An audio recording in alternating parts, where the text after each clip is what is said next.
Hi, it's Deborah Marines from Teach Magically, and I want to tell you today we're going to be talking about the two best ways to help students that are having trouble learning. Okay, so here we get started. The two best ways to help students that are having trouble learning. If you know a teacher friend or parent that's teaching their students at home and their students are having trouble learning, drop a comment and tag them below so that they can hear this information. In case you don't know who I am, my name is Debora Marines, and it looks just like Marines, so it does confuse people. And I have a blog, Teach Magically. I sell pay teacher things on the Pay Teacher site. I have been teaching for 30 plus years, and I've jumped all around from kindergarten to fourth. I always say I started at kindergarten, and kindergarten and fourth are my favorite. Sorry if you hear all kinds of banging. We're getting a new refrigerator and my husband is having a fit, so I hope you don't hear any cussing either while you're on here.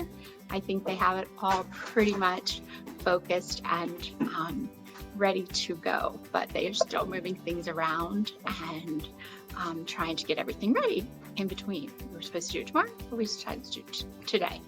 Okay, so anyway, back to teaching. I have been doing this for many years. At one point, I had the lowest students. We tested them before they came in, and oh my, something terrible is happening. And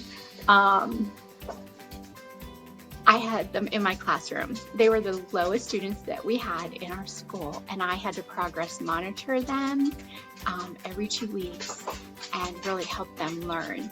So I came across a few great ideas that now help all of my students learn, and I wanted to share them with you today. So this is for students that you've tried everything you can to get them to learn, let's just say letters and their sounds for right now. So we know how difficult that can be because it really makes no sense. So I always start with reading a whole book or a whole story. And sorry if you hear steam. My husband's trying to steam clean the floors while I'm talking, and the phone is ringing. So it has just been crazy right now. So the two best things that they can learn. Sorry about that. And I keep seeing that light shining in my glasses. So one of the things that to practice is daily tracing. So if you have a letter book, so I made these little letter books that have each of the letters on them, and you can see there's a capital and a lowercase letter, and then also a picture clue to help students. The arrows help the students understand how to trace. So before we start anything, we do it large in the air.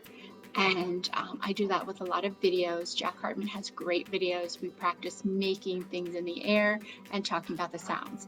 Then they trace these with their fingers. And it's really important they use their pointer finger with the hand that they write with, because that sends it to their brain more quickly. So they would trace A, say A, trace A, and say like ant. And they go through all the letters of the alphabet. Now, if there are students that have very difficult time, I've just retested all of my students, and I found that one little boy only still knows two, and they are opposite, or the two that they don't know. I'll try to talk louder so you can hear over the banging that's happening too. So what you have to do with them is pick out the ones that they know. So you have the tracing is one activity that works when they know a lot. But let's just say they have a really difficult time learning and you know that they don't know them. I pick out the letters of their name, and these ones are a little bit bigger. They'll have to trace the letters of their name, and then I pick out 2 more letters. 3 if they have a really good memory, But if they're having difficulty, it's usually the letters that they know and 2 other letters. Right now, I have a little boy that only knows 2 letters. He knows Y, and it happens to be in his name, so that was perfect. And he knows X. So I use those 2 letters, and then I take 2 brand new letters. So I'm going to choose A because he kind of said apple, so I think he has a connection there with it, and B because that's in his name, so that's going to make it help him more easily. So what I want to do is take a letter that he knows and put it in between the letters that he doesn't know. So I kind of sandwich the letters together in between. So we have the letters he knows, then the letter that he's trying to learn, then a letter that he knows, and then the letter that he's trying to learn. So each day he would trace these letters and say them. So he would trace Y, and say yo-yo, yeah. And then he'd turn the page and he'd trace B, bus, B. And he would do that every day until randomly I knew he knew those. Then I would take those out and ask them out of order for him. Usually if they practice 3 to 4 times with you a day, that helps. As soon as he knows those letters, then I sandwich new letters in between there. So I always keep the letters that he knows to build his confidence, and then sandwiched in between only 2 or 3 new ones that are in there with him. Some students, here's the second, so it's tracing and then sandwiching them in between there if they can't trace them all. And then the other one that really works is some kids have a really difficult time pulling that letter name and that sound from their memory. So to make it easier, you want to lay those letters down. So if I was doing them with this child before I would even have him trace those, if that seemed too difficult, I'd lay them down and I would say, find the Y, and he would point to it. Find the B, find the A, find the X. Now remember, he knows 2 of them, so that's going to help. And then the 2 new ones should make it even easier. And if they can point with their finger, they can smash it with the fly swatter. They can put cubes on them. You can do any kind of different activity to help them match it first. So when they match it, then I'd pull it up and we'd practice tracing it again and saying the letter names. So those 2 things really will help. I do the same thing with numbers. If they're having a difficulty tracing numbers, I take my number book, very simple. I make it smaller, and they do have arrows and starting points, so that really helps. And they would just trace over them and say those numbers. Now, some of the students right now know 0 to 10 easily, so the teen numbers are a little bit more difficult.